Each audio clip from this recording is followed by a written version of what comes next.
مضل له ومن يضلله فلا هادي له وأشهد أن لا إله إلا الله وحده لا شريك له وأشهد أن محمدا عبده ورسوله يا أيها الذين آمنوا اتقوا الله حق تقاته ولا تموتن إلا وأنتم مسلمون يا أيها الناس اتقوا ربكم الذي خلقكم من نفس واحدة وخلق منها زوجها وبث منهما رجالا كثيرا ونساء واتقوا الله الذي تساءلون به والأرحام إن الله كان عليكم رقيبا يا أيها الذين آمنوا اتقوا الله وقولوا قولا سديدا يصلح لكم أعمالكم ويغفر لكم ذنوبكم ومن يطع الله ورسوله فقد فاز فوزا عظيما أما بعد فإن خير الحديث كتاب الله وخير الهدي هدي محمد صلى الله عليه وسلم وشر الأمور محدثاتها وكل محدثة بدعة وكل بدعة ضلالة وكل ضلالة في النار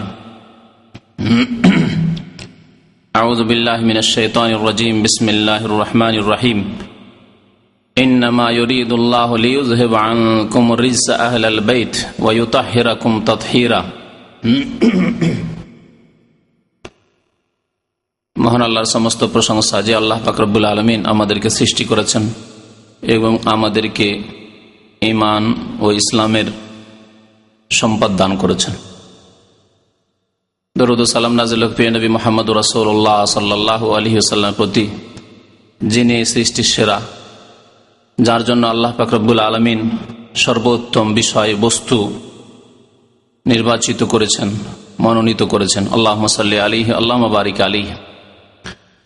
আজকের বিষয়বস্তু হচ্ছে নবী করিম সাল্লাল্লাহু আলাইহি ওয়াসাল্লামের পবিত্র পরিবারের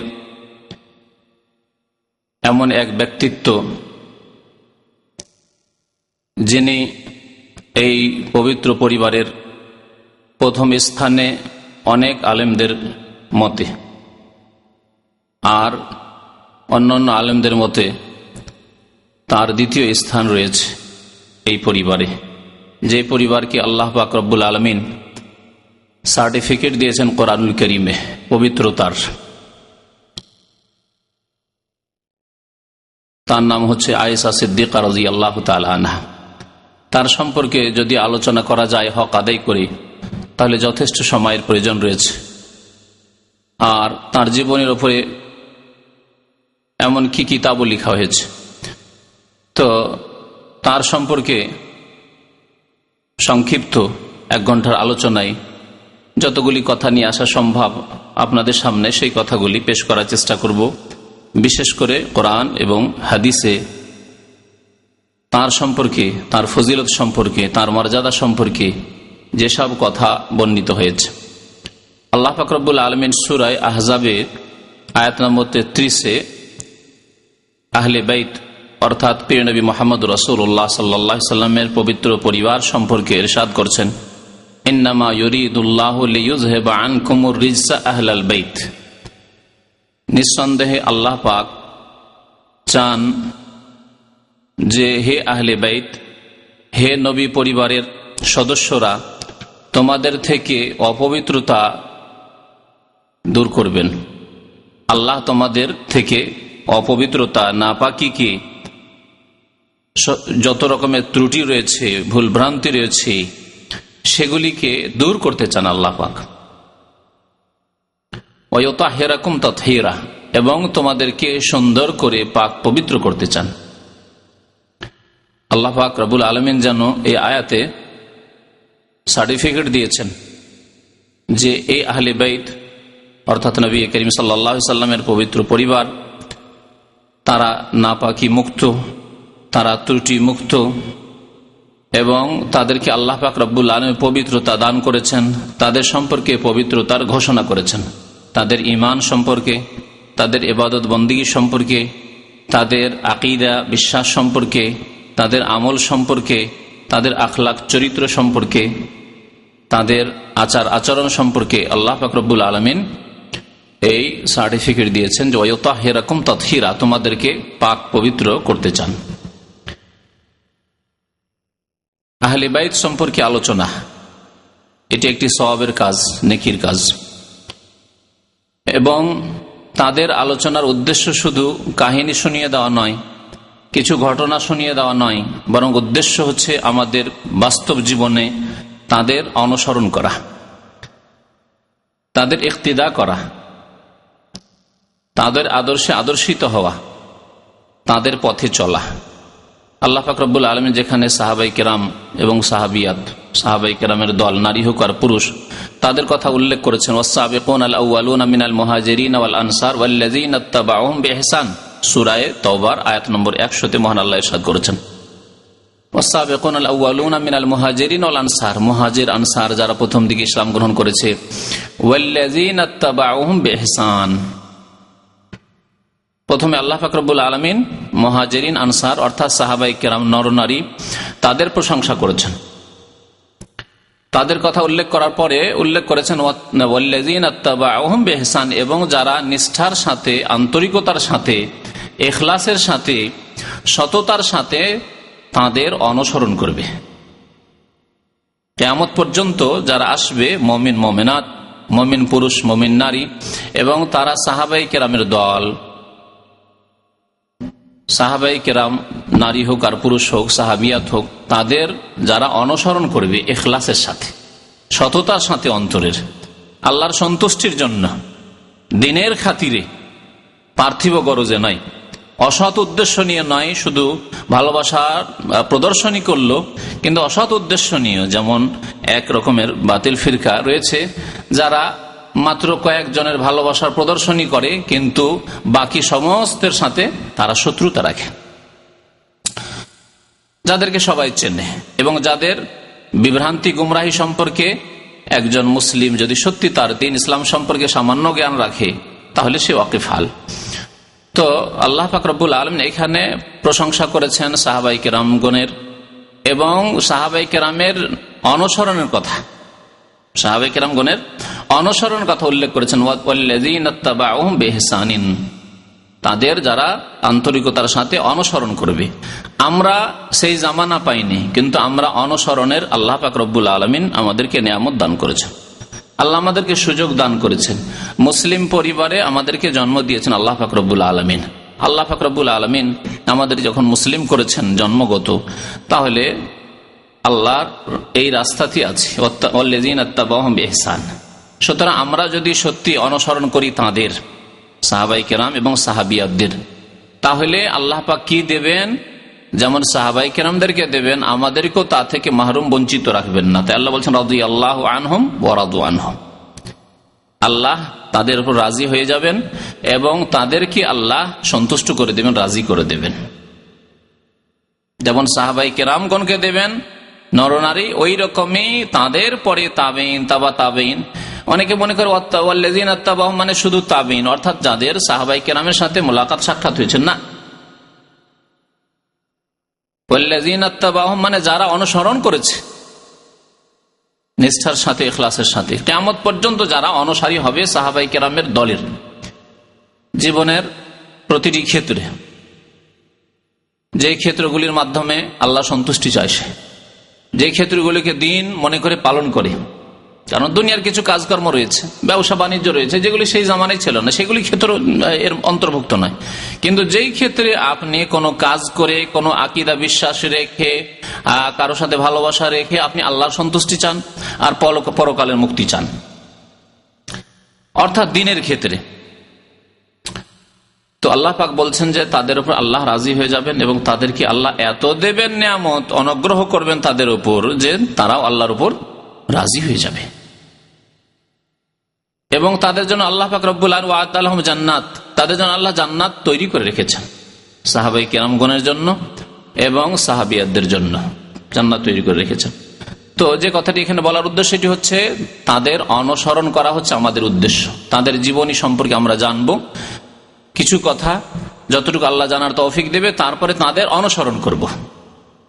আমাদের মা বোনেরা অনুসরণ করবেন নবী করিম সাল্লাল্লাহু আলাইহি সাল্লামের আজওয়াজে মুতাহহারাতের, নবী করিম সাল্লাল্লাহু আলাইহি সাল্লামের মেয়েগণের, নবী করিম সাল্লাল্লাহু আলাইহি সাল্লামের সাহাবিয়াতদের। আর যেই ক্ষেত্রে আমাদের অনুসরণের বিষয় রয়েছে, যে এমন কিছু রয়েছে ইবাদত বন্দেগী যেগুলি আমাদের অনুসরণের বিষয়, সেগুলো সেই ক্ষেত্রে আমরা অনুসরণ করব। তো এইভাবে আমরা সাহাবাই কেরাম, সাহাবিয়া তাদের অনুসরণ করবে, এই উদ্দেশ্যে তাদের জীবনী জানব। উম্মুল মুমিনিন আয়েশা রাদিয়াল্লাহু তাআলা আনহা।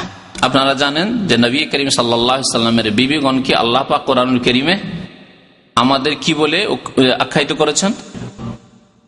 মা বলে আখ্যায়িত করেছেন। ওয়া আজওয়াজুহু উম্মাহাতুহুম, আল্লাহ পাক সূরা আহজাবে বলেছেন ওয়া আজওয়াজুহু, নবী করিম সাল্লাল্লাহু আলাইহি সাল্লাম বিবিগণ উম্মাহাতুহুম, মুমিনদের মা,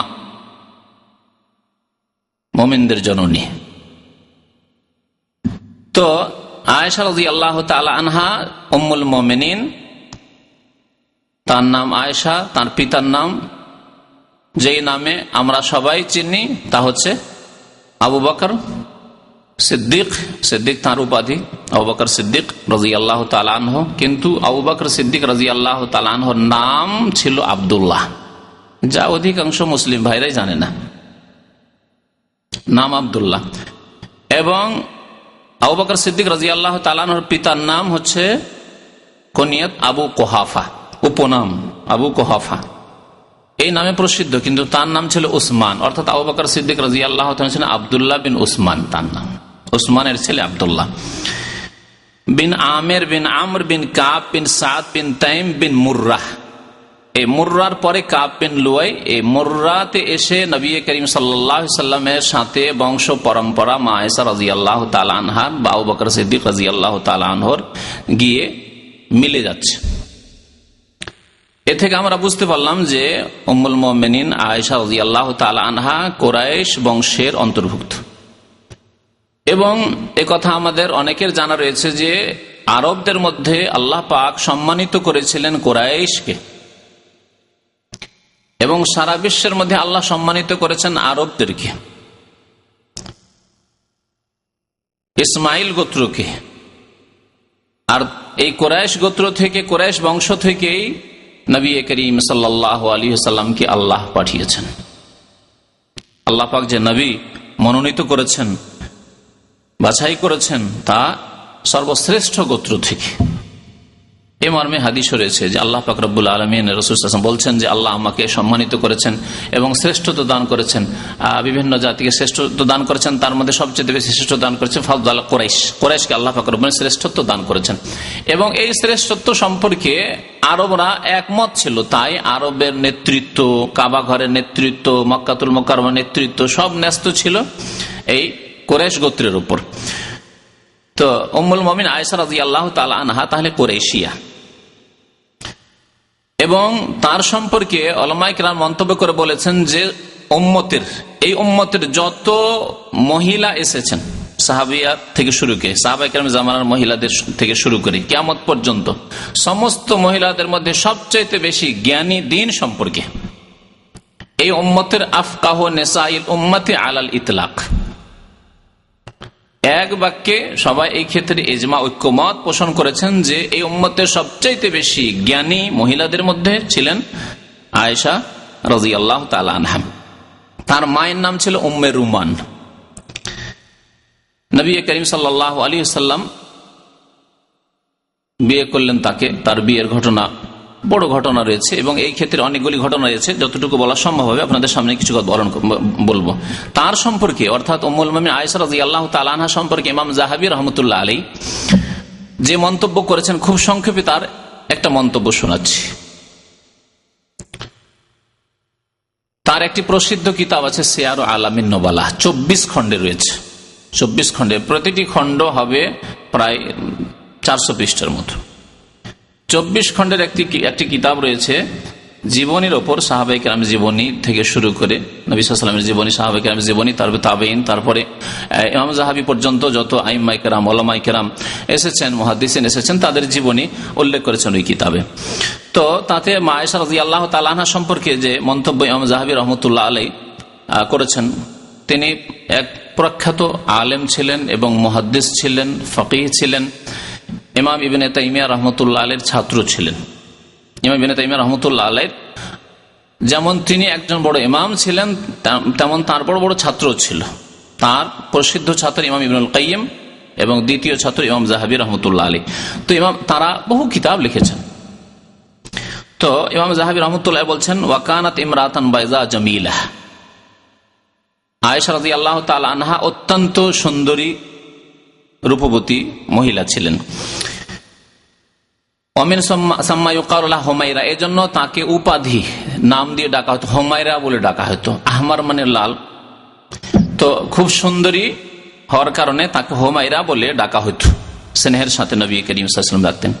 বলছেন ওয়ালাম ইয়াতাজাওয়াজিন নবী সাল্লাল্লাহু আলাইহি ওয়াসাল্লাম বিকরান গায়রাহা, নবী করিম সাল্লাল্লাহু আলাইহি ওয়াসাল্লাম যতগুলি বিবাহ করেছেন সবগুলি ছিল হয় বিধবা না হয় তালাক প্রাপ্তা, একমাত্র আয়েশা রাদিয়াল্লাহু তাআলা আনহা ছাড়া। আয়েশা রাদিয়াল্লাহু তাআলা একমাত্র ছিলেন তিনি কুমারী। ওয়ালা আহাব্বা ইমরাতাম হুব্বাহা, এবং নবী করিম সাল্লাল্লাহু আলাইহি ওয়াসাল্লাম সমস্ত স্ত্রীদেরকে ভালোবাসতেন, কিন্তু আয়েশা রাদিয়াল্লাহু তাআলা আনহার মতো আর কাউকে ভালোবাসেননি, এত বেশি ভালোবাসতেন। ওয়ালা আলামা ফি উম্মতি মুহাম্মাদিন সাল্লাল্লাহু আলাইহি ওয়াসাল্লাম বাল ওয়ালা ফিন নিসাই মুতলাকান, নবী করিম সাল্লাল্লাহু আলাইহি ওয়াসাল্লামের উম্মতে মহিলাদের মধ্যে ইমরাতান আলামিনা, কোন মহিলা তার চাইতে বেশি জ্ঞানী গুণী ছিল না। মহিলাদের মধ্যে আয়েশা রাদিয়াল্লাহু তাআলা আনহার চাইতে কোন মহিলা জ্ঞানী গুণী ছিল না।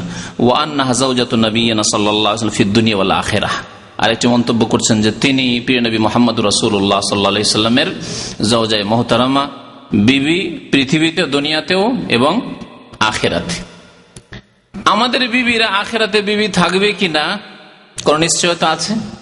কোন নিশ্চয়তা নেই, কোন নিশ্চয়তা নেই। কারণ হতে পারে যে আপনি জান্নাতে যেতে পারলেন, আপনার ঈমান এবং সৎ আমল কারণ হলো আল্লাহর রহমতে আপনি জান্নাতে গেলেন, কিন্তু আপনার স্ত্রীকে আল্লাহ তৌফিক দিল না, শিরক কুফরের অবস্থায় মারা গেল, বেনামাজি হয়ে মারা গেল, আরো কোনো কাবিরা গুনাহ করে মারা গেল, আপনার আখিরাতে জান্নাতে স্ত্রী হইতে পারল। দুনিয়ায় তো মাশাআল্লাহ আপনার খুব সুন্দর স্ত্রী ছিল, খুব ভালো স্ত্রী ছিল, খুব অনুগত স্ত্রী ছিল, কিন্তু জান্নাতে স্ত্রী হতে পারল না। এর বিপরীত হইতে পারে, মাশাআল্লাহ স্ত্রী তো মাশাআল্লাহ আপনার আমার খুব সুন্দর, খুব ভালো মানুষ, সে জান্নাতের হকদার হইল, জান্নাতের অধিবাসী হইল, কিন্তু আপনি আমি হতভাগা জান্নাতে যেতে পারলেন না। আল্লাহ না করে এরকম হয়, তাহলে দুইজনে জান্নাতে না যেতে পারলে আপনার সেই স্ত্রী আপনার কাছে আসছে। এছাড়াও হতে পারে যে একাধিক বিয়ে হইতে পারে স্ত্রীর, স্বামী মরে যাওয়ার পরে, বিধবা হওয়ার পরে, অথবা তালাক হয়ে গেল, যা কিছু হোক না কেন, অন্য স্বামী হইতে পারে, তার সাথে উঠতে পারে। তো তার সম্পর্কে বলছেন যে নবী করিম সাল্লাল্লাহু আলাইহি ওয়াসাল্লামের বিবি হচ্ছেন আয়েশা রাদিয়াল্লাহু তাআলা দুনিয়াতেও এবং জান্নাতেও। এ সম্পর্কে বেশ কিছু যতগুলি কথা বলেছেন, বেশ কিছু হাদিস রয়েছে সম্পর্কে। ফাহাল ফাওকা যালিকা মাফখার, এর চাইতে গৌরবের বিষয় কি আর হতে পারে কিছু? এর চাইতে গৌরবের বিষয় কি আর হতে পারে যে পৃথিবীতে সার্টিফিকেট যে নবী করিম সাল্লাল্লাহু আলাইহি ওয়াসাল্লামের তিনি বিবি দুনিয়াতে এবং আখিরাতে। তারপরে তিনি একটি ইখতিলাফের দিকে যে নবী করিম সাল্লাল্লাহু আলাইহি ওয়াসাল্লাম কোন বিবি বেশি শ্রেষ্ঠ, কোন বিবির ফজিলত মর্যাদা বেশি, আয়েশা রাদিয়াল্লাহু তাআলা আনহার না খাদিজা রাদিয়াল্লাহু তাআলা আনহার? যদি ইলমের দিকে দেখা যায়, বিদ্যার দিক দিয়ে, জ্ঞানের দিক দিয়ে দেখা যায়, ইসলামের এই ইলমি খেদমত, জ্ঞানগত খেদমতের দিকে দেখা যায়, এবং নবী করিম সাল্লাল্লাহু আলাইহি ওয়াসাল্লামের ভালোবাসার দিকে দেখা যায়, তার পিতার দিকে দেখা যায়, আবু বকর সিদ্দিক রাদিয়াল্লাহু তাআলা আনহুর দিকে, ইত্যাদি ইত্যাদি বেশ কিছু দিক রয়েছে, তাহলে মনে হবে যে আয়েশা রাদিয়াল্লাহু তাআলা আনহা প্রথম স্থান দখল করে আছেন নবী করিম সাল্লাল্লাহু আলাইহি ওয়াসাল্লামের আজওয়াজ মুতাহহারাত বিবিগণের মধ্যে। কিন্তু খাদিজা রাদিয়াল্লাহু তাআলা আনহা উম্মুল মুমিনিন, তার দিকে যদি নজর দেন, যেই সময় খাদিজা রাদিয়াল্লাহু তাআলা আনহা ইসলামের সাহায্য করেছেন, রাসূলুল্লাহ সাল্লাল্লাহু আলাইহি ওয়াসাল্লাম সাহায্য করেছেন, তখন কেউ সাহায্য করার ছিল না। যখন হিরা পাহাড়ের গুহায় যেতেন, আবার সেখান থেকে আসলেন বিব্রত অবস্থায়, পেরেশান হাল অবস্থায়, কি হবে কি হবে, এতে তখন যে সান্ত্বনার মানে বলেছিলেন, স্ত্রীর পক্ষ থেকে যে সান্ত্বনা পেয়েছিলেন এবং যে সাহায্য সহযোগিতা পেয়েছিলেন ইত্যাদি, বিশেষ করে আর্থিক সাহায্য সহযোগিতা, অর্থ দিয়ে দিনের যে খেদমত করেছেন এই উম্মতের, নবী করিম সাল্লাল্লাহু আলাইহি ওয়াসাল্লামের নিয়ে আসা দিনে ইসলামের এই খেদমত খাদিজা রাদিয়াল্লাহু তাআলা আনহাকে আল্লাহ পাক প্রথম তৌফিক দান করেছেন। তো এই দিকটা দেখলে অনেক আলেমগণ তাকে ফজিলত দিয়েছেন যে আয়েশা রাদিয়াল্লাহু তাআলা আনহার চাইতে মর্যাদা খাদিজা রাদিয়াল্লাহু তাআলা আনহার বেশি। সেই জন্য ইমাম যাহাবী রাহমাতুল্লাহ আলাইহি এখানে গিয়ে বলছেন যে আমার মতে ওয়াইন কানা লিসসিদ্দিকাতি খাদিজা শাআওয়ান লা ইউলহাকু, যদিও খাদিজা রাদিয়াল্লাহু তাআলা আনহার এত বড় মর্যাদা রয়েছে যে যেখানে হয়তো আয়েশা রাদিয়াল্লাহু তাআলা আনহা পৌঁছতে পারবেন না। আল্লাহ পাক কোরআনে কারীমে বলেছেন ফাওকা কুল্লি জি ইলমিন আলিম। যতই যোগ্য ব্যক্তি হোক না কেন, যতই জ্ঞানী ব্যক্তি হোক না কেন, যতই শিক্ষিত ব্যক্তি হোক না কেন, যতই বড় আলেম আর মুহাদ্দিস হোক না কেন, তার চাইতে বড় কেউ পৃথিবীতে আছে। ওয়া ফাওকা কুল্লি জি ইলমিন আলিম। কিন্তু এই কথা আমাদের স্মরণে থাকে না আমাদের বাস্তব জীবনে। আমরা যে কোনো সাবজেক্টের উপরে কেউ যদি আমরা একটু ভালো হয়ে যায় তো ভাবি যে হামচুনি দিগার নিস্ত, আমাদের দেশে ফার্সি ভাষায় বলে, আমার মতো আর কেউ নেই। ড্রাইভার যদি ভালো ড্রাইভার হয়ে যায় আমার চাইতে কে, মেকানিক যদি ভালো মেকানিক হয়ে যায় আমার চাইতে আর কে বেশি বুঝে, যদি ইঞ্জিনিয়ার ভালো হয়ে যান আমার চাইতে বড় ইঞ্জিনিয়ার কি আছে, ডাক্তার যদি হয়ে যায় আমার চাইতে বড় ডাক্তার কি আছে, আলেম যদি হয়ে যায়, বিশেষ করে আলেম সমাজ আল্লাহ হিদায়ত করে, আর এদেরকে হিদায়ত করলে জাতি হিদায়ত হবে। আলেম সমাজ আর বক্তা সমাজে যদি হিদায়ত না হয় তো বাকিগুলো আর হিদায়ত হবে, গ্রহ তো তাকিয়ে আছে এদের দিকে। তো এদের মধ্যে তো আরো মুশকিল, কেউ কারো শ্রেষ্ঠত্ব, কেউ কারো এলেম কে মানতেই রাজি না, সবাই নিজের ফতুয়া চালাতে চায়, অথচ দিন সম্পর্কে হয়তো তার এলেম নেই। আর ইমাম মালিক রহমতুল্লাহ আলাইহির জামানে, সাহাবায়ে কেরামের জামানায় তো ছিলই, কিন্তু ইমাম মালিক রহমতুল্লাহ আলাইহি তাবেঈনদের জামানায়, ইমাম মালিক মদিনায় ছিলেন, হাজার হাজার আলেম ফাকিহ মুহাদ্দিস, তারা কেউ ফতোয়া দিত না। তো মাসলা জিজ্ঞেস করে চলে, ইমাম মালিক বেঁচে আছেন, আমরা ফতোয়া দেব না। তো কি বলছিলাম, হ্যাঁ, প্রত্যেকের আল্লাহ পাক রব্বুল আলামিন প্রত্যেকের যতটা মর্যাদা দিয়েছেন তার চেয়ে বড় কাউকে আল্লাহ মর্যাদা দিয়েছেন, কিন্তু জানা নেই হয়তো। এই জন্য মুসা আলাইহিস সালামকে, যদি আলোচনার বাইরে চলে যায়, মুসা আলাইহিস সালাম চাইতে যোগ্য ব্যক্তি কেউ ছিল না, কিন্তু তিনি যে বলেছিলেন যে হ্যাঁ আমি, আল্লাহ এটাই পছন্দ করলেন না। নিঃসন্দেহে খেজের মুসার চাইতে যোগ্য নয়, কিন্তু বিশেষ কিছু জ্ঞান দিয়ে আল্লাহ পাক মুসাকে শুধু শিখাতে চাইলেন যে এমন কথা বলবে না। যার সাথে আল্লাহ স্বয়ং কথা বলছেন, যার উপর আল্লাহ তাওরাত নাযিল করছেন, তার চাইতে বড় কি খেজের? এটা বিদাতীদের কাছে, সুফি বিদাতীদের কাছে, পীর ভণ্ডদের কাছে, কারণ তাদের তরিকার জন্য একটা কি পাওয়া গেছে, একটা কোন রকমের একটা সাহারা, আস্থা পাওয়া গেছে, একটা বেশ পাওয়া গেছে, যে আমরা খেজেরের নাম দিয়ে সব পার হয়ে যাবো পীরেরা, যে আমরা ওই খেজেরের তরিকা আছি, হারাম কাজ অন্যায় কাজ করলো তোমরা বুঝো না, ওইটা হচ্ছে মারিফতে ইলম, ওসব বুঝো না তোমরা। তো বলছেন ইমাম যাহাবী রাহমাতুল্লাহ আলাইহি যে খাদিজা রাদিয়াল্লাহু তাআলা আনহাকে আল্লাহ এত মর্যাদা দিয়েছেন এবং তার যে অবদান রয়েছে, তার যে মর্যাদা রয়েছে, সেখানে হয়তো পৌঁছিতে পারবেন না কে? আয়েশা রাদিয়াল্লাহু তাআলা আনহা। আর ইমাম যাহাবীর মতে খাদিজা রাদিয়াল্লাহু তাআলা আনহা প্রথম স্থান পেয়ে আছেন আহলে বাইতের মধ্যে।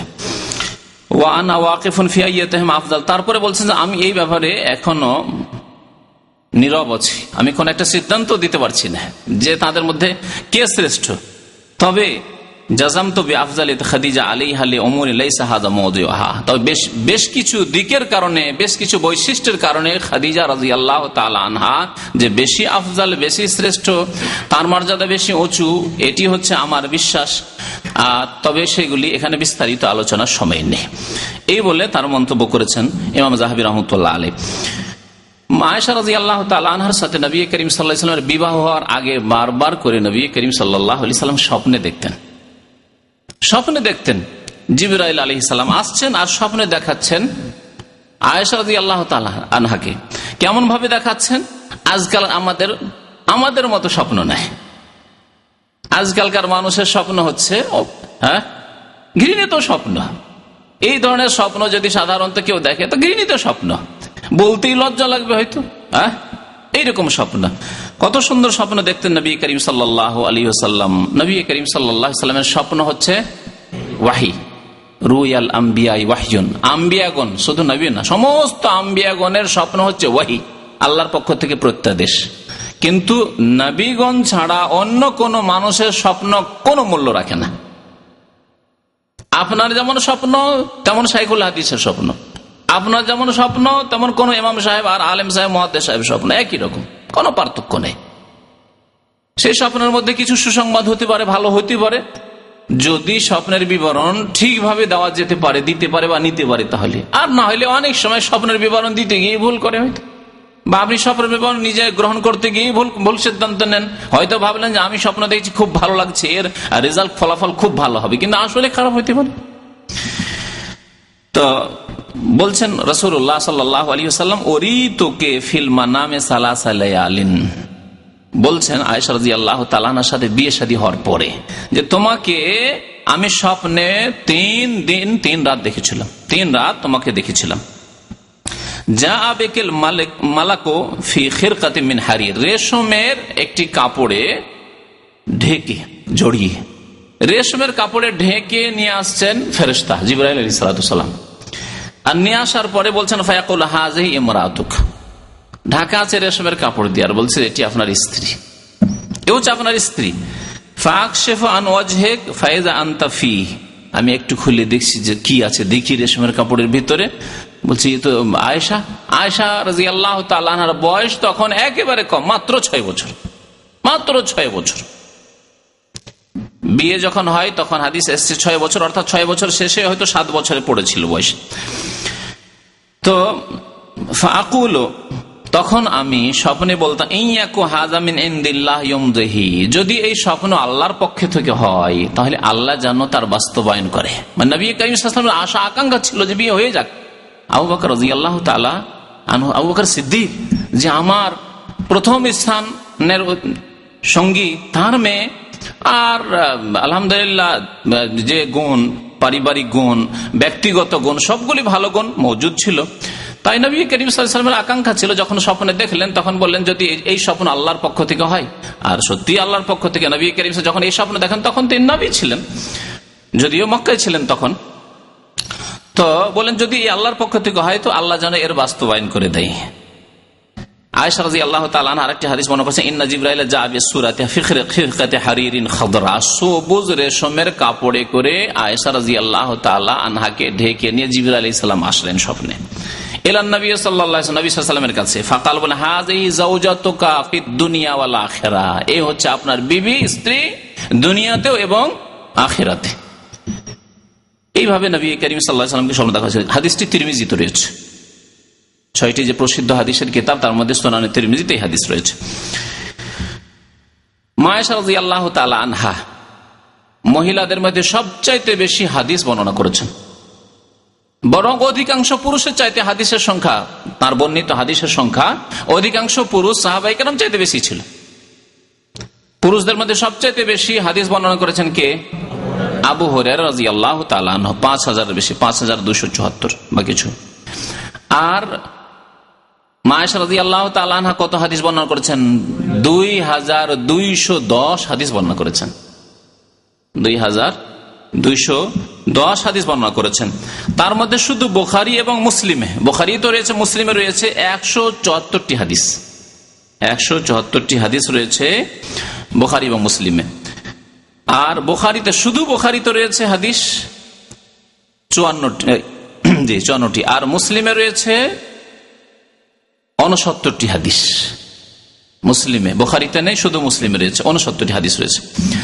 আয়েশা রাদিয়াল্লাহু তাআলা আনহার একটি ফজিলতের দিক হচ্ছে যে তিনি জন্মগত ইসলাম পেয়েছেন।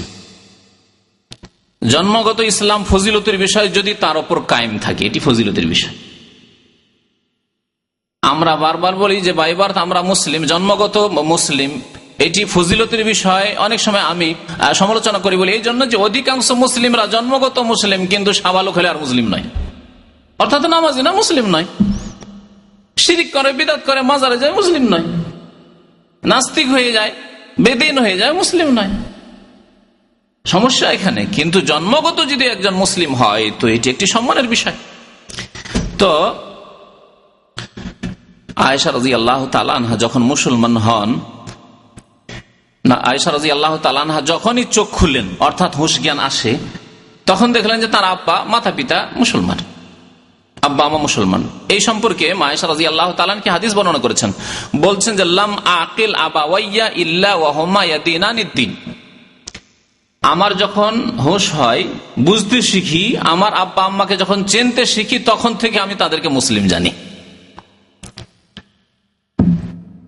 ছেলে মেয়েদের সাধারণত 4-5 বছর বয়স হলে 5 বছর কথা মনে থাকে, হয়তো 3 বছর 4 বছর কথা মনে না থাকে, পরে ভুলে যেতে পারে। যখন থেকে হুঁশ হয়েছে 3 বছর 4 বছর, তখন থেকে দেখি মুসলিম, তখন থেকে দেখি যে আমার আব্বা আম্মা মুসলিম।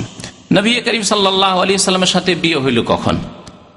খাদিজা রাদিয়াল্লাহু তাআলা আনহার ইন্তেকাল হয়ে গেল কাছাকাছি। নবী করিম সাল্লাল্লাহু আলাইহি ওয়াসাল্লামের বয়স যখন 50 বছর, নবুয়াত প্রাপ্তির 10 বছর পরে। 40 বছর বয়সে নবী করিম সাল্লাল্লাহু আলাইহি ওয়াসাল্লাম নবী হলেন, রাসূল হলেন। আর তারপরে দীর্ঘ 10 বছর উম্মুল মুমিনিন খাদিজা রাদিয়াল্লাহু তাআলা আনহার সাথে থাকলেন। তারপরে তার ইন্তেকাল হয়ে গেল। তার ইন্তেকালের পরে বিয়ে হয় সৌদা রাদিয়াল্লাহু তাআলা আনহার সাথে। উম্মুল মুমিনিন হলেন, তিনি বিধবা ছিলেন। এবং কুমারীদের মধ্যে বিবাহ হলো আয়েশা রাদিয়াল্লাহু তাআলা আনহার সাথে। প্রায় কাছাকাছি সময়ে, একই সময়ে বিয়ে হয়েছিল।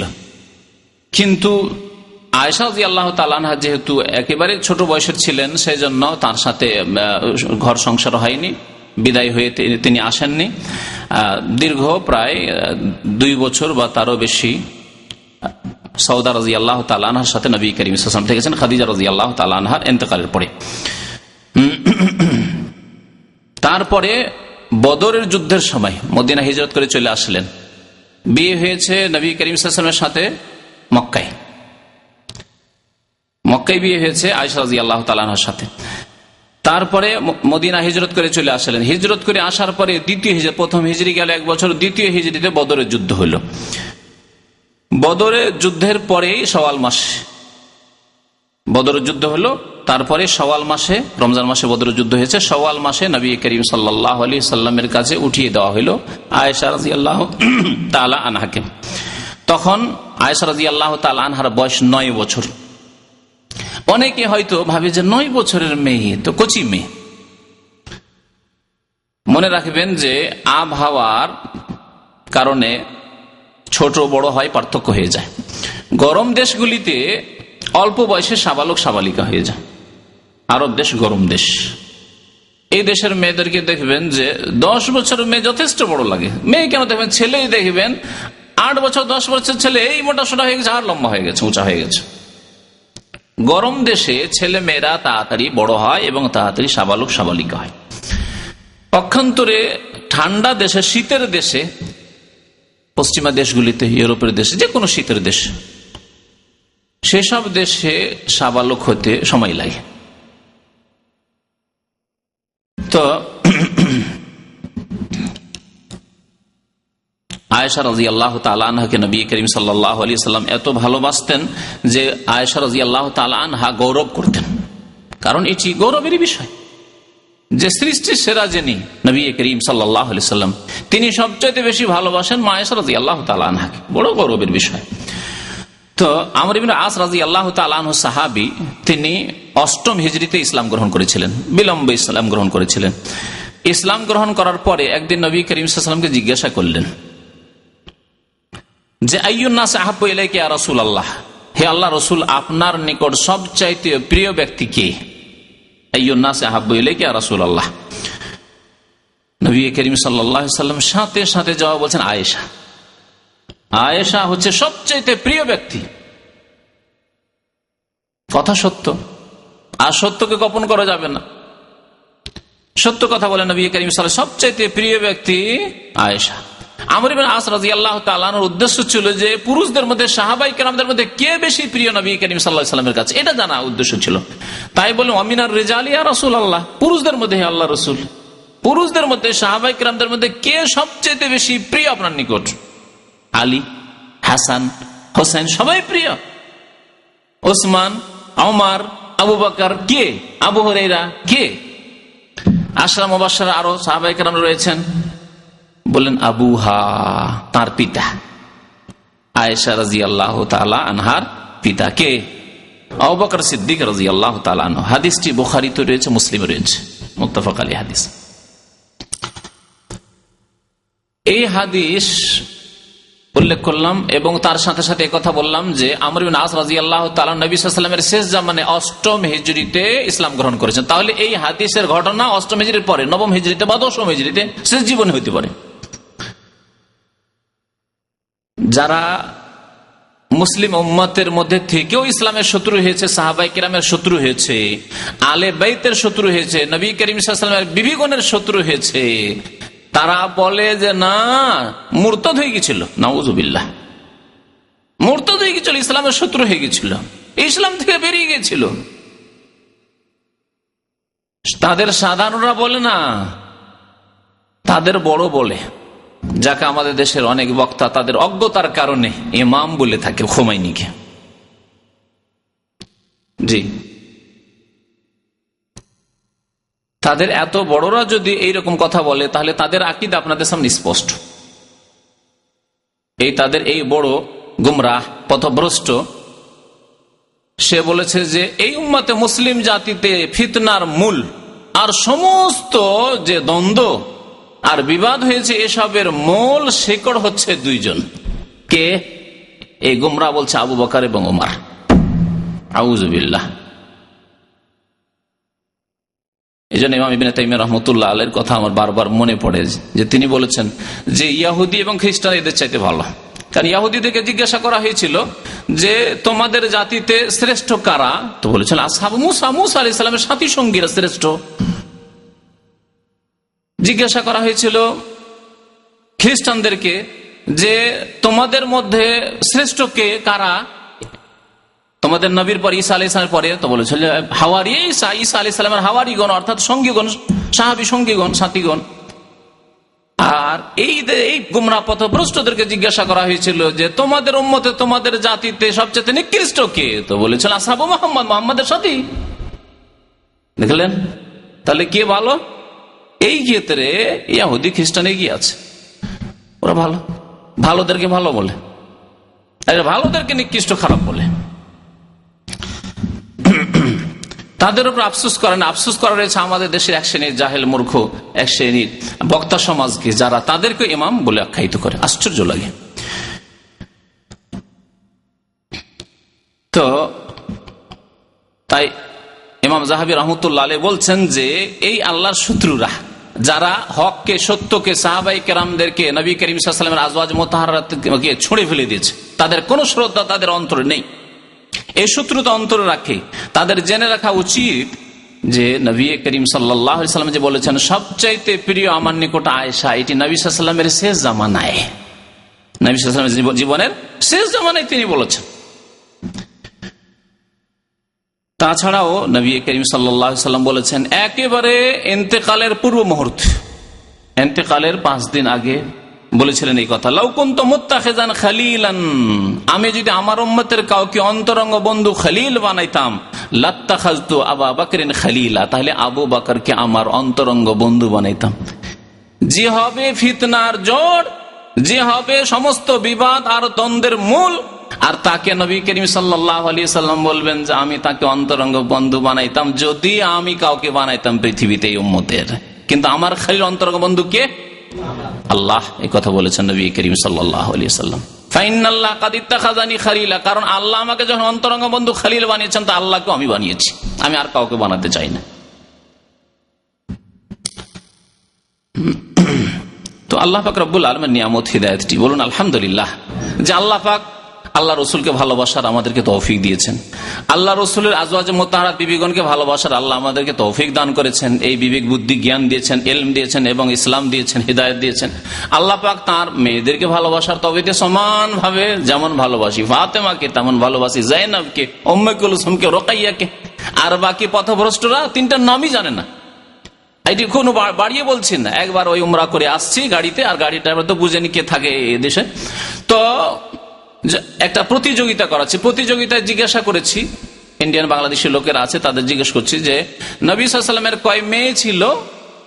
লোকেরা বলল, তখন ওটা আমাকে বলছে যে আমি তো একজন ছাড়া কিছুই জানি না। আমি বললাম তাই তো তোমাদের অবস্থা, যে কিছুই জানো না তোমরা, একজনের নাম ছাড়া, ফাতেমা রাদিয়াল্লাহু তাআলা আনহা ছাড়া আর কিছুই জানে না। এই হলো তাদের ধর্ম, মিথ্যা ভালোবাসার প্রদর্শনী।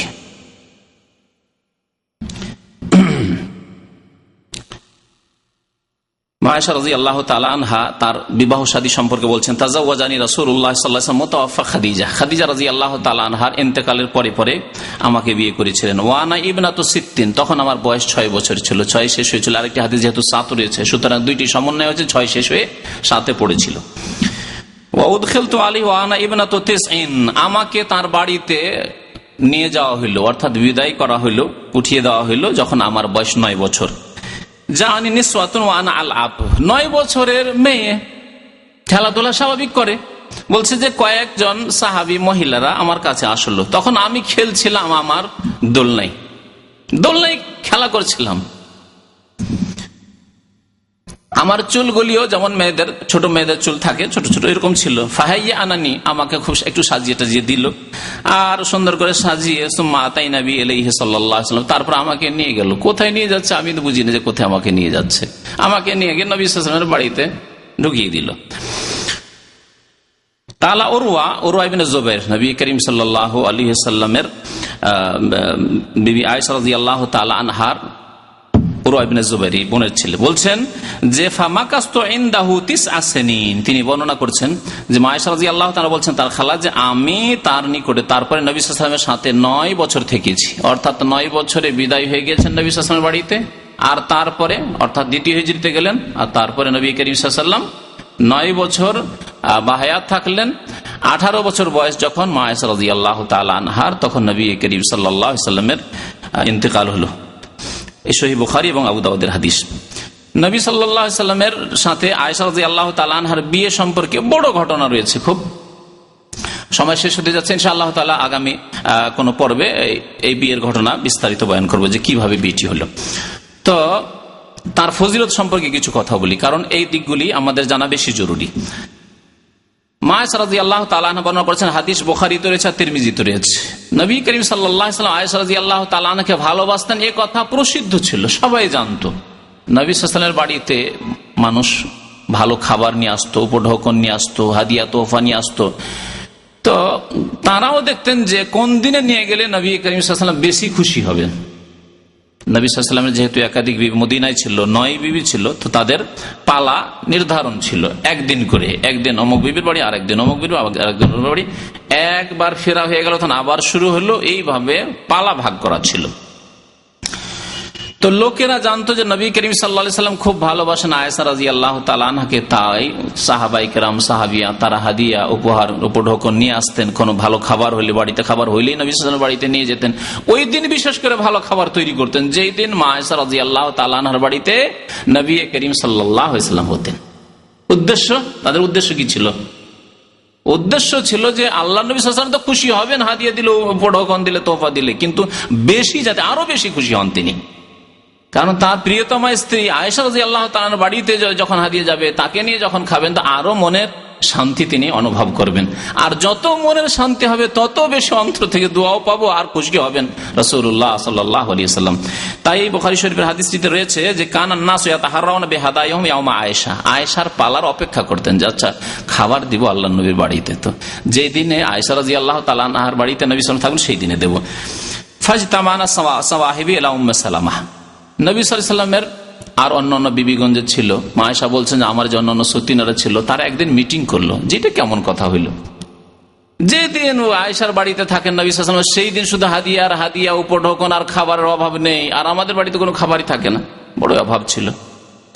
শেষ দিকে তো অভাব, তারা নিজের থেকে স্বেচ্ছায় দান খায়রা সব করে দিতেন, যা কিছু আসতো দান করে দিতেন, তারপরে অনাহারে থাকতেন, কালকের কথা চিন্তা করতেন। নবী সাল্লাল্লাহু আলাইহি ওয়াসাল্লাম এবং তার বিবিগণ কালকের কথা চিন্তা করতেন না, তাই তারা দান করে দিতেন। এইরকম না যে আসলেই অভাব ছিল। বিশেষ করে খয়বরের যুদ্ধ হওয়ার পরে যথেষ্ট ধন সম্পদ এসেছিল এই গনিমত থেকে, এবং নবী করিম সাল্লাল্লাহু আলাইহি ওয়াসাল্লাম সারা বছরের খাবার এবং খরচা ভরণ পোষণ সব কিছু দিয়ে দিতেন, তারপরেও তারা স্বেচ্ছায় অভাবের জীবন কাটতেন। কারণ এরই ফজিলত বেশি রয়েছে। যারা অভাবের জীবন কাটে, যারা বেশি পয়সাওয়ালা নয়, পয়সাওয়ালা যারা ধনবান, তাদের চাইতে অনেক আগে জান্নাতে যাবে নবী করিম সাল্লাল্লাহু আলাইহি ওয়াসাল্লাম বলেছেন। কোন হাদিসে 40 বছর কথা বলা হয়েছে, কোন হাদিসে আরো বেশি বলা হয়েছে। তো এই জন্য নবী সাল্লাল্লাহু আলাইহি ওয়াসাল্লাম এবং তার বিবিগণ সাধারণ জীবনযাপন করতেন, দান খায়রাত করে দিয়ে অনাহারে থাকতেন। তো তারা একদিন যুক্তি করে গেলেন উম্মে সালামা রাদিয়াল্লাহু তাআলা। উম্মে সালামাও দেখতে খুব সুন্দরী ছিলেন, আর কুরাইশ বংশের ছিলেন। উম্মে সালামা রাদিয়াল্লাহু তাআলা আনহার কাছে গেলেন সবাই, অন্যান্য বিবিগণ গিয়ে বললেন যে নবী সাল্লাল্লাহু আলাইহি ওয়াসাল্লামকে একবার বলেন না, আপনি বলেন, আপনার কথা শুনবে, যে লোকজনকে একটু বলে দিক, শুধু কিছু না, যখন কোন আলোচনায় বলে দেবে যে দেখো তোমরা যদি কোনো উপঢৌকন দাও, কোনো হাদিয়া দাও, কোনো তোহফা দাও, কোনো খাবার পাঠাও, তো যে কোনো জায়গায় যে কোনো দিনে দিবে, শুধু তোমরা অপেক্ষা করে থাকবে, আর যেদিন আয়েশা রাদিয়াল্লাহু তাআলার বাড়িতে আমি থাকবো সেই দিনই শুধু দেবে, এরকম কাজটা করবে না তোমরা। বাস এইটুকু নবী সাল্লাল্লাহু আলাইহি ওয়াসাল্লাম বলে দিক, বাস আর কিচ্ছু লাগবে না।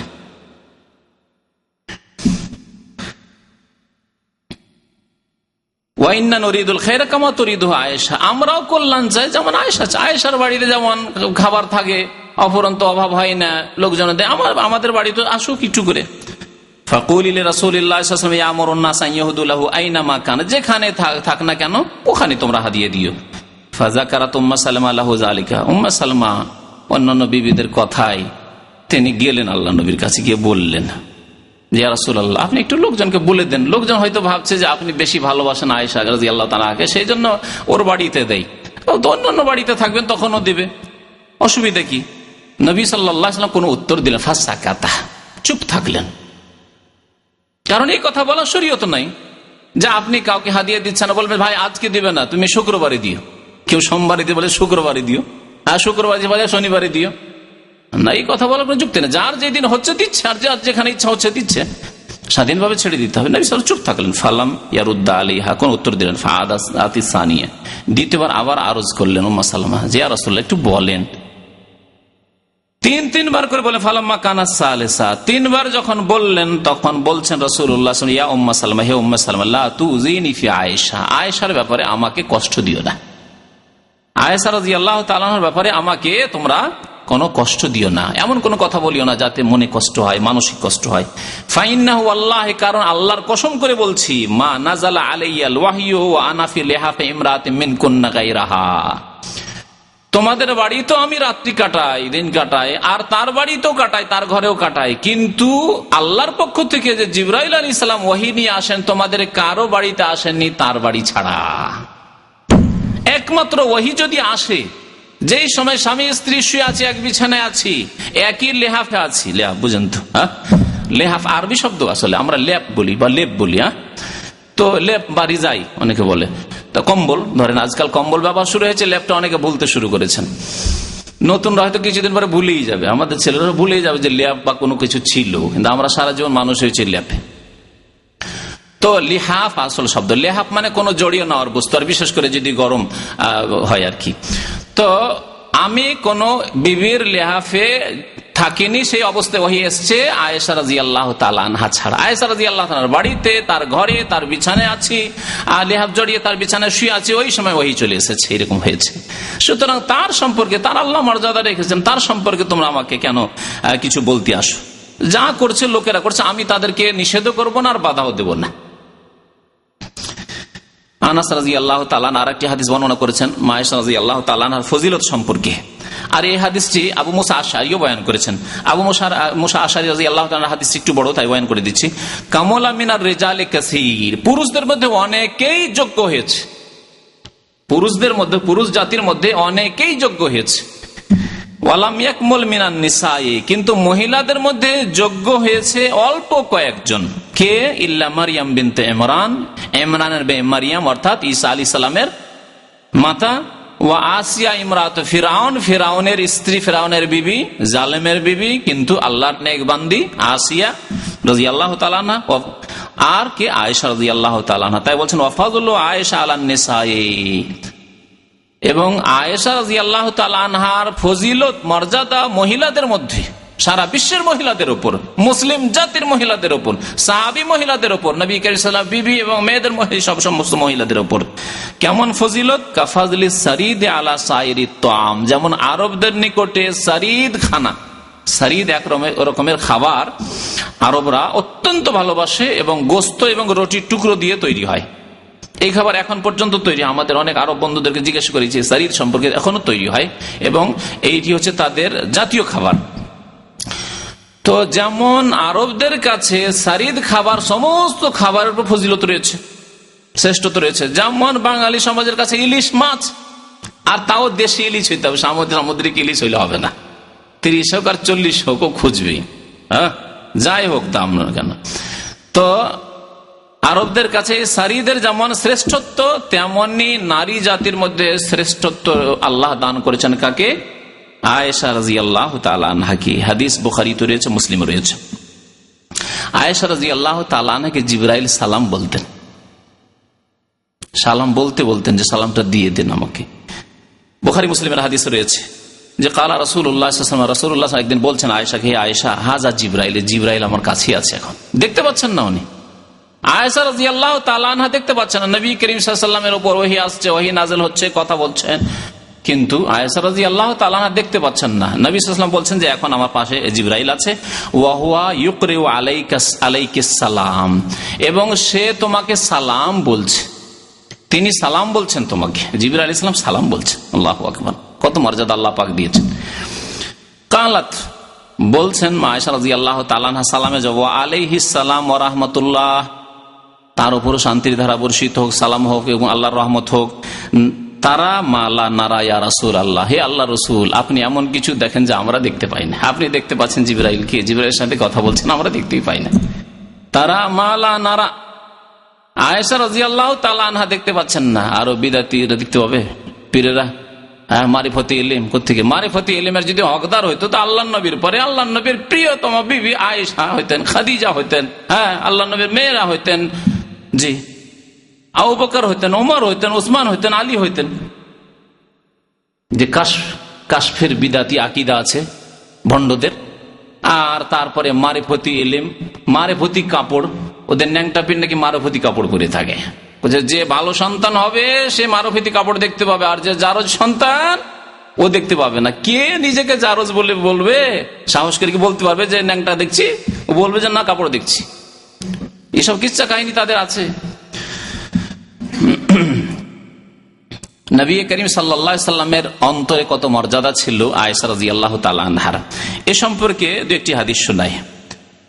এবং আমরা আমাদের স্ত্রীদের সাথে কেমন করি? আমাদের মধ্যে রয়েছে হয় বাড়াবাড়ি না হয় ত্রুটি। এইদিকে হয়তো আমরা আছি, না হয় এইদিকে আছি। আর ইসলাম হচ্ছে মধ্যপন্থা। ইসলাম, দিন ইসলামের শিক্ষা আদর্শ হচ্ছে মধ্যপন্থা। মধ্যপন্থা হচ্ছে যে আপনি বাবা মায়েরও যথাযথ হক আদায় করবেন এবং স্ত্রী যথাযথ হক আদায় করবেন। কিন্তু এক শ্রেণীর লোকের আছি, এত বাড়াবাড়ি করি, বাবা মাকে সব দিয়ে দিলাম, স্ত্রী বলছে যাও তুমি আমার আব্বার কাছে চাও। করে না আমাদের সমাজে? জাহেল মূর্খ সমাজ। বুঝতে পারলেন না কথা আমার? দাহা করলেন না তো? নিজে ইনকাম করছেন, আর আপনার বিবির শাড়ি দেবে কে? আপনার বিবি যাবে কি যাবে না, আসবে কি করবে না করবে, সব মালিক হচ্ছে আব্বা আম্মা, সব মালিক। আপনার আব্বা আম্মা নাজায়েজ কাজ বলছে, আমার জামাই এসছে খাওয়াই, আপনার মা বলছে খাওয়াই আসছে, নাজায়েজ কাজ করছে। সব মানে লাগাম, আপনার স্ত্রীর লাগাম দিয়ে দিয়েছেন আপনার মায়ের হাতে, বাবার হাতে। আছে না নেই আমাদের এই মুসলিম সমাজে? অন ইসলামিক সমাজ। বাড়াবাড়ি, এদিকে বাড়াবাড়ি, এক বিভ্রান্তি। আর এক বিভ্রান্তি আছে যে মায়ের কথাই শুনে না, বাবার কথাই শুনে, স্ত্রী হয়ে গেছে আর কি, এখন নিজের লাগাম দিয়ে দিচ্ছে স্ত্রীকে। আর এক শ্রেণীর লোকেরা, বুঝতে পারলেন? কিছু লোকেরা স্ত্রীর লাগামটা ধরিয়ে দিয়েছে, নিজে ধরে থাকতে হইতো। আর রিজালু কাওয়ামুনা আলান নিসা, আপনি স্ত্রীর মালিক না করে স্ত্রীর লাগামটা বাবা মাকে দিয়ে দিয়েছে। বাবা মা নাজায়েজ কথাবার্তা বলছে, অন্যায় কথাবার্তা বলছে, ওই পাঠিয়ে দিচ্ছে যাও বউ নিয়ে এসো। জামাইকে বলছে যাও আমার বউকে নিয়ে এসো, বৌমাকে নিয়ে এসো, পাঠিয়ে দিল নাজায়েজ কাজ করে, হারাম কাজ করার জন্য। সব স্বীকার, কারণ লাগাম দিয়ে দিয়েছে, আপনার স্ত্রীর লাগাম দিয়ে দিয়েছেন বাবা মার হাতে। এটিও যেমন নাজায়েজ অন্যায় কাজ, তেমনি অন্যায় কাজ হচ্ছে যে আপনার বিয়ে করার পরে নিজের লাগাম কাকে দিয়ে দিয়েছেন? স্ত্রীকে দিয়ে দিয়েছেন। স্ত্রী যা বলছে তাই শুনছে। স্ত্রী বলছে না তোমার বাবাকে পয়সা পাঠাইতে হবে না, দিতে হবে না, দিবেন না। তোমার বোনকে দিতে হবে না, দিবেন না। ছোট ভাইকে দিতে হবে না, দিবেন না। আপনার কোনো সিদ্ধান্ত নেই, সব সিদ্ধান্ত হচ্ছে আপনার স্ত্রীর। ইসলাম হচ্ছে মধ্যপন্থা। আপনি স্ত্রীর হক আদায় করবেন যে আল্লাহ তার হক দিয়েছে, মা বাবার হক আদায় করবেন যে আল্লাহ পাক দিয়েছেন। তো আয়েশা রাদিয়াল্লাহু তাআলা আনহা বলছেন রাসূলুল্লাহ সাল্লাল্লাহু আলাইহি ওয়াসাল্লাম বিবিগণের সাথে কেমন আচরণ করতেন এই ক্ষেত্রে। লাকাদ রাআইতু রাসূলুল্লাহ সাল্লাল্লাহু আলাইহি ওয়াসাল্লাম বলছেন আমি আল্লাহ রাসূল সাল্লাল্লাহু আলাইহি ওয়াসাল্লামকে দেখেছি ইয়াকুমু আলা বাবে হুজরাতি। আয়েশা রাদিয়াল্লাহু তাআলার হুজরা অর্থাৎ যে কক্ষ, যেই ঘরে তিনি থাকতেন, সেই ঘর সবার জানা রয়েছে, কারণ সেই ঘরেই নবী করিম সাল্লাল্লাহু আলাইহি ওয়াসাল্লামের কি রয়েছে? কবর রয়েছে। তো রিয়াজুল জান্নাহর পাশে আয়েশা রাদিয়াল্লাহু তাআলা আনহার ওই ঘর। এই ঘরের দরজায় নবী সাল্লাল্লাহু আলাইহি ওয়াসাল্লাম দাঁড়িয়ে ছিলেন একদিন, আর খেলা চলছিল মসজিদের মধ্যে, মসজিদের বারান্দায় খেলা চলছিল। তাহলে যদি গঠনমূলক খেলা হয়, দুনিয়ার খেলা নাই যে মসজিদে ক্রিকেট খেলা শুরু করে দিবেন, এই খেলা জায়েজ কেন এই নিয়ে তো আলেমরা মতানৈক্য আছে। জায়েজ যদি করি তো কোনো নেকির কাজ নাই। এর আগে বলেছি যে বরং বেশ কিছু বাইরের কারণে অনেক সময় নাজায়েজ হয়ে যাচ্ছে। ফুটবল খেলায় এ তো ইসলামের কোনো ফায়দা নেই, জাতি ফুটবল খেলায় মেতে রয়েছে, জাতি ক্রিকেট খেলায় মেতে রয়েছে, আর জাতির অসংখ্য নারী পুরুষ নির্যাতিত হচ্ছে, তাদের খুন হচ্ছে, কোনো পরোয়া নেই। এইদিকে ফিলিস্তিনে জবাই হচ্ছে মুসলিম ভাই বোনেরা, গোলাবর্ষণ হচ্ছে মুসলিম দেশে, আর এখানে খেলায় ব্যস্ত, যেখানে সেখানে সারা বিশ্বে মুসলিমরা খেলায় ব্যস্ত। মুসলিম যুবকরাই যা কিছু সিদ্ধান্ত নিতে পারে, যুবকরাই রক্ত দিতে পারে, তারা খেলায় ব্যস্ত। সুতরাং এই খেলা কোনো গঠনমূলক খেলা নাই। হয়তো খুব টেনে টুনে জায়েজ করা যেতে পারে যে শরীর চর্চা হচ্ছে, এক্সারসাইজ ইত্যাদি করে, কিন্তু আসল খেলা, যেসব খেলা নবী করিম সাল্লাল্লাহু আলাইহি ওয়াসাল্লাম গঠনমূলক খেলা, যেই খেলার মাধ্যমে আল্লাহর রাস্তায় কিছু দেওয়া যাবে, তা হচ্ছে অস্ত্র নিয়ে খেলা, অস্ত্র ট্রেনিং এর খেলা। তো হাবাসার লোকের, আবেসিনিয়ার লোকেরা একদিন অস্ত্র নিয়ে, সব ওই বল্লম বর্ষা নিয়ে খেলা করছিল, ঈদের দিন ছিল বিশেষ করে। তো সেই দিনে ওয়াল হাবাসা তো ইয়ালআবুনা বিল হেরাবি ফিল মসজিদ, তারা ওই বল্লম বর্ষা নিয়ে তারা মসজিদের বারান্দায় খেলা করছিল।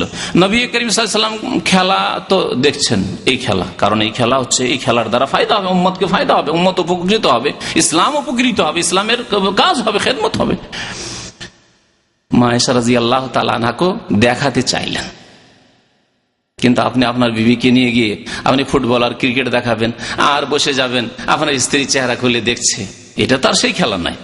তো তবে আপনার স্ত্রীকে নিয়ে গেলে, আপনি কখনো বিচে নিয়ে গেলেন, কখনো আপনি ভালো জায়গা দেখাতে নিয়ে গেলেন, ভালো পরিবেশে নিয়ে গেলেন, বাইরে একটু খোলামেলা যেখানে গেলে আর রিল্যাক্স হবে ইত্যাদি, এগুলি এর দ্বারা প্রমাণিত হয়। বলছে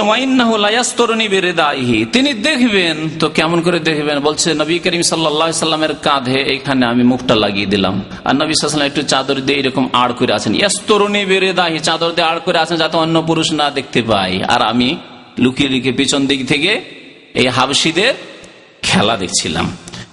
লেখায় আনজুরে আলা আবিহিম সুম্মা ইয়াকিফু মিন আজালি, দীর্ঘক্ষণ নবী করিম সাল্লাল্লাহু আলাইহি সাল্লাম আমার স্বার্থে, আমার উদ্দেশ্যে দাঁড়িয়ে রয়েছে, রাসূলুল্লাহ সাল্লাল্লাহু আলাইহি সাল্লাম। তারপরেও এক স্ত্রী তার জন্য দাঁড়িয়ে রয়েছেন যে সে খেলা দেখছে, দেখুক, অপেক্ষা করছেন যে কখন নিজে থেকে সে ফিরে। হাত্তা আকুনা আনা আল্লাতি আনসারিফ, এই কথা বলছেন না, হয়ে গেল, যথেষ্ট হয়েছে, চলো, না, কিছু বলছেন না।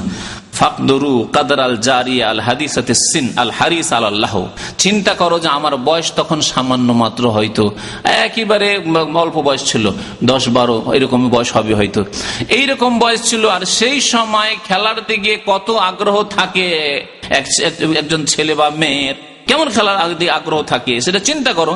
আর আমি কতক্ষণ ধরে দেখতে থেকেছি, তোমরা চিন্তা করো। এই কথা বলছেন মা আয়েশা রাদিয়াল্লাহু তাআলা আনহা। নবী সাল্লাল্লাহু আলাইহি ওয়াসাল্লাম আমাকে খেলা দেখাতেছে, এই কথা বলেনি যে হয়ে গেছে, ছাড়ো।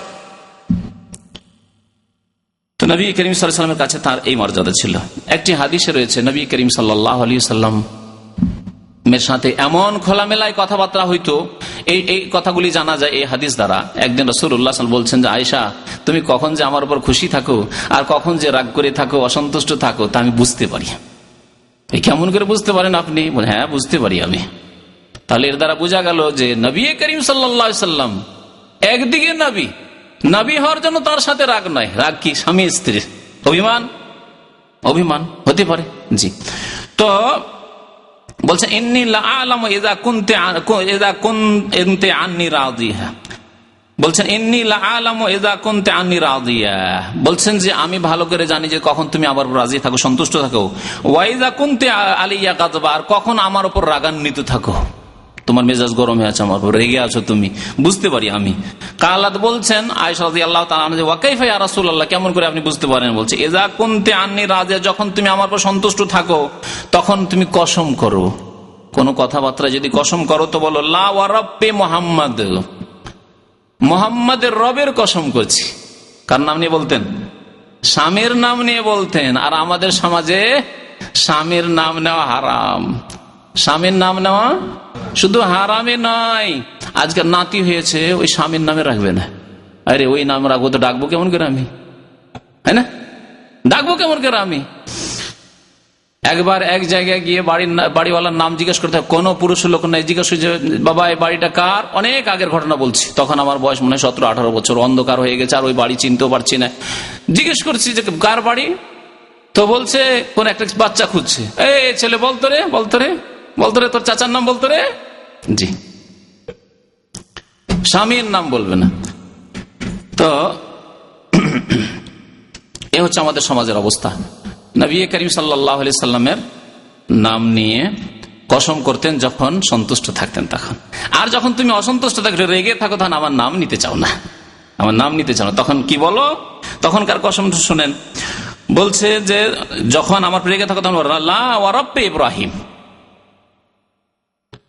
ইব্রাহিম আলাইহিস সালামের রবের কসম করে বলছি, ইব্রাহিম আলাইহিস সালামের রবের কসম করে বলছি। তখন আয়েশা রাদিয়াল্লাহু তাআলা বলছেন যে ইয়া রাসূলুল্লাহ, আপনার উপর রাগ মানে অন্তর থেকে রাগ করি না, এটা ভাববেন না যে আপনার উপর অন্তর থেকে রাগ করি, কারণ অন্তর থেকে রাগ করা তো কুফরি হয়ে যাবে। নবী করিম সাল্লাল্লাহু আলাইহি ওয়াসাল্লাম যদি অন্তর থেকে রাগ করে তো কুফরি হয়ে যাবে, স্ত্রী হইলে কি হবে, ছেলে মেয়ে হইলে কি হবে, কুফরি হয়ে যাবে। তো বলছেন যে আজাল ওয়াল্লাহ, সত্যি কথা আপনার সত্যি, কিন্তু আল্লাহর কসম করে বলছি মা আহজরু ইল্লা ইসমাকা, শুধু আপনার নামটাই ত্যাগ করি, বাকি অন্তরে সব মজুদ আছে, অন্তরে ভালোবাসা মজুদ আছে, অন্তরে ঈমান মজুদ আছে, অন্তরে শ্রদ্ধা মজুদ আছে, বিদ্যমান আছে, সবকিছু আছে, শুধু আপনার নামটা নিন না। একটু রাগ করেছি তো, অভিমান করেছি, সেজন্য আপনার নামটা নিন না। তাহলে নাম নেওয়াই হচ্ছে ভালোবাসার পরিচয়, নাম নেওয়া হচ্ছে ভালোবাসার পরিচয়। যদি নাম নেই তো ভালো কথা, আরবদের মধ্যে দেখেন নাম নেওয়ার অভ্যাস রয়েছে, নাম ধরেই ডাকে, জরুরি নাই নাম ধরে না ডেকে, যেমন আমাদের সমাজে আছে, এখানে কুনিয়ত ধরে ডাকে, আবু মোহাম্মদ, হে আবু আব্দুল্লাহ বলে ডাকছে না, আমাদের দেশে ওইটাই বলছে, ছেলে মেয়ে হয়ে গেল অমুকের বাপ, আব্দুল্লাহর বাপ, হ্যাঁ বলে না, আব্দুল্লাহর বাবা, আব্দুল্লাহর আব্বা, অমুকের আব্বা, আব্দুর রহমানের আব্বা, আব্দুল খালেকের আব্বা, মালিকের আব্বা ইত্যাদি, এইভাবে যে ডাকছে এটা ঠিক, ওইটা কুনিয়ত দিয়ে ডাকা ভালো, অবশ্য সম্মানের জন্য, কিন্তু প্রয়োজন নেই, নাম বলা যেতে পারে, এবং নাম বলায় কোনো দোষ নেই, বরং এই নাম বলার প্রথা তখন থেকে চলে আসছে, সাহাবায়ে কেরামের জামানা থেকে চলে আসছে। এই জন্য দেখেন পরম্পরা আরবদের মধ্যে নাম নেওয়া, স্বামীর নাম নেওয়া চলে আসছে, স্ত্রীর নাম নেওয়া চলে আসছে। আমাদের সমাজে এমনও কিছু পুরুষ আছে যারা স্ত্রীর নামও নেয় না, লজ্জাতে, ওতেও লজ্জা লাগে নাকি এক শ্রেণীর লোক আছে স্ত্রীর নাম নিতে। তো যাই হোক, এসব কুসংস্কার রয়েছে, কথা আরো বেশ কিছু থেকে গেছে, সুতরাং এখান থেকে শেষ করে দিচ্ছি। ইনশাআল্লাহ তাআলা আগামীতে আরেকটি আলোচনাতে মা আয়েশা রাদিয়াল্লাহু তাআলা আনহা সম্পর্কে আরো কিছু কথা আলোচনা করে শেষ করব, না হলে অসম্পূর্ণ থাকবে। আল্লাহ যেন আমাদেরকে নেক আমলের তৌফিক দান করেন। আল্লাহ পাক রব্বুল আলামিন আমাদেরকে সাহাবায়ে কেরাম, সাহাবিয়াত, মা আয়েশা রাদিয়াল্লাহু তাআলা আনহা, খাদিজা রাদিয়াল্লাহু তাআলা অন্য আজওয়াজ মুতাহহারাত, তাদের আদর্শ মোতাবেক আমাদেরকে চলার তৌফিক দান করেন। আমাদের মা বোনদেরকে আল্লাহ পাক রব্বুল আলামিন সাহাবিয়াতদের অনুকরণ করার তৌফিক যেন দান করেন, তাদের মতো ঈমান এবং আমলকে সুন্দর করার তৌফিক দান করেন, তাদের মতো সততা এবং তাদের মতো পর্দা এবং তাদের মতো লজ্জা ইত্যাদি আমাদের মা বোনদের মধ্যে নিয়ে আসার যেন তৌফিক দান করেন। আল্লাহ পাক আমাদেরকে শিরক বিদআতের ফিতনা থেকে, পাপের ফিতনা থেকে, বেহায়া বেপরদা হওয়ার ফিতনা থেকে, আল্লাহ পাক নামাজ ত্যাগের ফিতনা থেকে, সমস্ত রকমের দিন দুনিয়ার ফিতনা থেকে আল্লাহ আমাদেরকে নিরাপদ রাখেন, হেফাজত করেন। আমিন। সাল্লাল্লাহু আলা নবিয়িনা মুহাম্মদ ওয়া আলা আলিহি ওয়া সাহবিহি আজমাইন।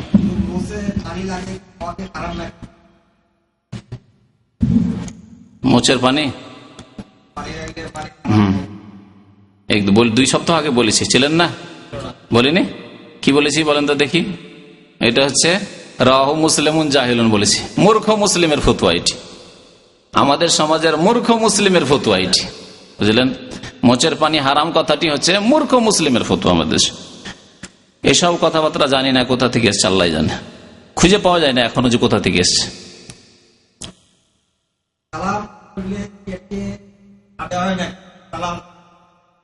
মানে কাউকে সালাম দেওয়ার জন্য না, না সালাম বলেন, আপনার শুনতে ভুল করেন। ওরা আরবদের মধ্যে একটা যেটা সালামের উত্তর দেওয়ার ক্ষেত্রে আলাইকুমটা আস্তে করে বলে, ওয়ালাইকুম সালাম, এরকম আসসালামটা জোরে বলে, ওয়ালাইকুমটা আস্তে বলে, সেজন্য শোনা যায় না, শুধু আসসালাম বলে না, ভুল ধারণা এটা। আমার পেটে ব্যথা, তাই আমার জন্য দোয়া করবেন। এক ভাই দোয়া চেয়েছেন, পেটে ব্যথা, আল্লাহ যেন সুস্থতা দান করেন। আরো যেসব ভাইরা অসুস্থ রয়েছে এখানে হোক বা অন্য মুসলিম ভাইরা যেখানে রয়েছেন, আল্লাহ তাদেরকে সুস্থতা দান করেন, আরোগ্যতা দান করেন। আল্লাহ পাক রব্বুল যেন গুনাহ খাতা মাফ করেন।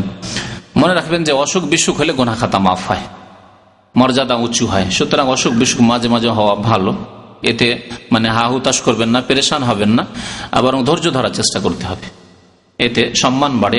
যে সামান্য গুনাহ খাতা হচ্ছে সেগুলি সব সাফ হয়ে যায় এবং ক্লিন হয়ে আল্লাহ পাকের কাছে আপনি যাবেন, এটা ভালো। আখিরাতের আযাব, কবরের আযাবের চাইতে দুনিয়ার কিছু এমনি ধাক্কা, এগুলি স্বাভাবিক হওয়া ভালো। জি,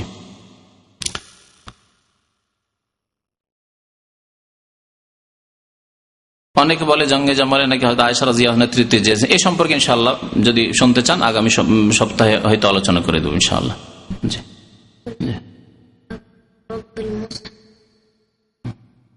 রব্বিল মুসহাফ প্রশ্ন করেছে আমার ছেলেটা যে স্কুলে আরবরা বলে যে কোরআনের রবের কসম, মুসহাফের রবের কসম জায়েজ আছে। মুসহাফ যদি বলে কপি, মুসহাফ মানে কপি, ধরেন এটা কোরআনের কপি, তাহলে এটা সৃষ্টি, কারণ এতে কাগজ রয়েছে, এতে কলমে কালি রয়েছে, লিখা রয়েছে, সুতরাং এটা সৃষ্টি, মখলুক। সুতরাং এখানে কোরআনের কসম করা যাবে না, কোরআনের কসম করা শিরক হয়ে যাবে। এখানে কসম করতে হবে কিসের? ও রব্বিল মুসহাফ, কোরআনের রবের কসম।